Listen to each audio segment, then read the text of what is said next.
ಕರ್ನಾಟಕದಲ್ಲಿ ಕಾಂಗ್ರೆಸ್ ಸರ್ಕಾರ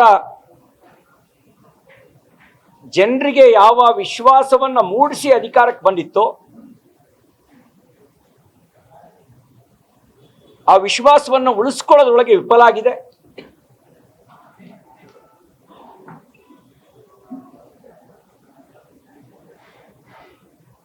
ಭ್ರಷ್ಟಾಚಾರದ ವಿರುದ್ಧ ಮಾತನಾಡಿ ಈಗ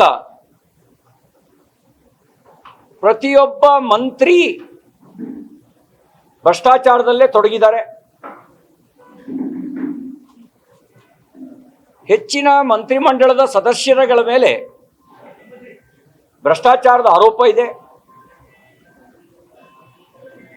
ಮುಖ್ಯಮಂತ್ರಿಗಳು ಕೂಡ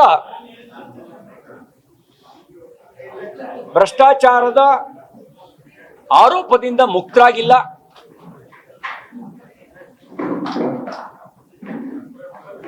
ಜನರ ಬದುಕನ್ನ ಹಸನು ಮಾಡುವ ಭರವಸೆಯನ್ನು ಕೊಟ್ಟಂತ ಕಾಂಗ್ರೆಸ್ ಪಾರ್ಟಿ ಬೆಲೆ ಏರಿಕೆಯ ಮೂಲಕ ಜನರ ಬದುಕನ್ನು ದುಸ್ತರಗೊಳಿಸಿದೆ. ಅವ್ರು ಹೇಳಿದ್ರು, ನಾನು ಕೇಳಿದ್ದೇನೆ, ಎಲ್ಲ ಅಗತ್ಯ ವಸ್ತುಗಳ ಬೆಲೆ ಏರಿಕೆ ಹಿಂದೆ ಕಾಂಗ್ರೆಸ್ನ ನೀತಿ ಇದೆ ಅನ್ನುವ ಮಾತನ್ನ ಹೇಳಿದರು. ಕೇವಲ ಗ್ಯಾರಂಟಿಯ ಪ್ರಚಾರದಲ್ಲಿ ಅವರು ತೊಡಗಿದ್ದಾರೆ.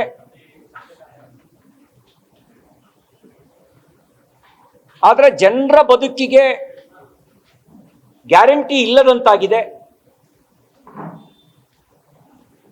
ಕಾನೂನು ಸುವ್ಯವಸ್ಥೆ ಹದಗೆಟ್ಟಿದೆ. ರೈತರು ಆತ್ಮಹತ್ಯೆ ಮಾಡ್ಕೊಳ್ತಾ ಇದ್ದಾರೆ. ಯುವಕರು ಹತಾಶರಾಗಿದ್ದಾರೆ. ಅತಿ ಹೆಚ್ಚು ಪ್ರಮಾಣದಲ್ಲಿ ಮಹಿಳೆಯರ ನಾಪತ್ತೆ ಪ್ರಕರಣಗಳಿದ್ದಾವೆ.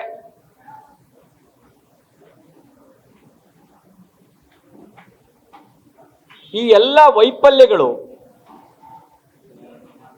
ಈ ಸರ್ಕಾರದಲ್ಲಿ ಸ್ಪಷ್ಟವಾಗಿ ಕಾಣ್ತಾ ಇದ್ದಾವೆ ಅಂತಕ್ಕಂಥ ಮಾತನ್ನು ಹೇಳೋದ್ರ ಜೊತೆಗೆ ಕೇವಲ ವೈಫಲ್ಯಗಳಿಂದ ಬಿಜೆಪಿ ಅಧಿಕಾರಕ್ಕೆ ಬರಲಿಕ್ಕೆ ಸಾಧ್ಯ ಇಲ್ಲ.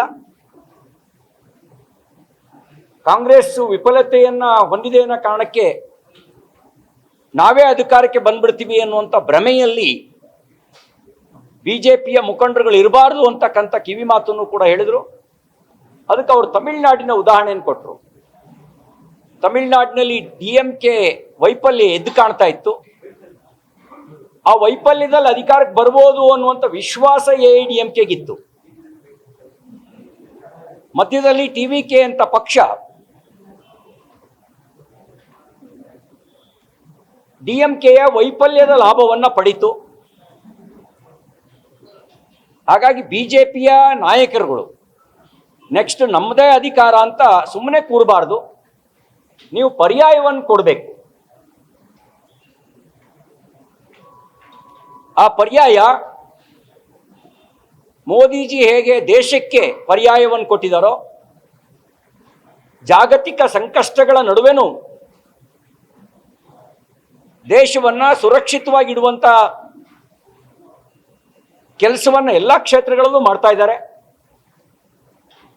ಜಗತ್ತಿನ 65ಕ್ಕೂ ಹೆಚ್ಚು ರಾಷ್ಟ್ರಗಳಲ್ಲಿ ವಾರಕ್ಕೆ 2 ದಿನ ಮಾತ್ರ ಪೆಟ್ರೋಲ್ ಡೀಸೆಲ್ ಸರಬರಾಜು ಆಗ್ತಾ ಇದೆ.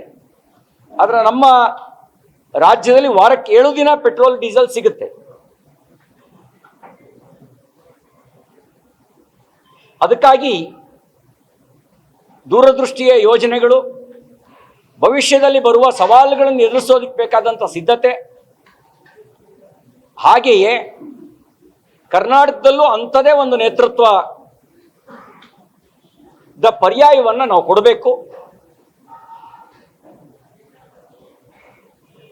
ಇಲ್ಲಿ ಉದ್ಯೋಗ ಸೃಷ್ಟಿ ಮಾಡ್ತಕ್ಕಂಥ, ಮೂಲಸೌಕರ್ಯಕ್ಕೆ ಒತ್ತು ಕೊಡ್ತಕ್ಕಂಥ, ರೈತರಿಗೆ ಭರವಸೆಯನ್ನು ಮೂಡಿಸ್ತಕ್ಕಂಥ,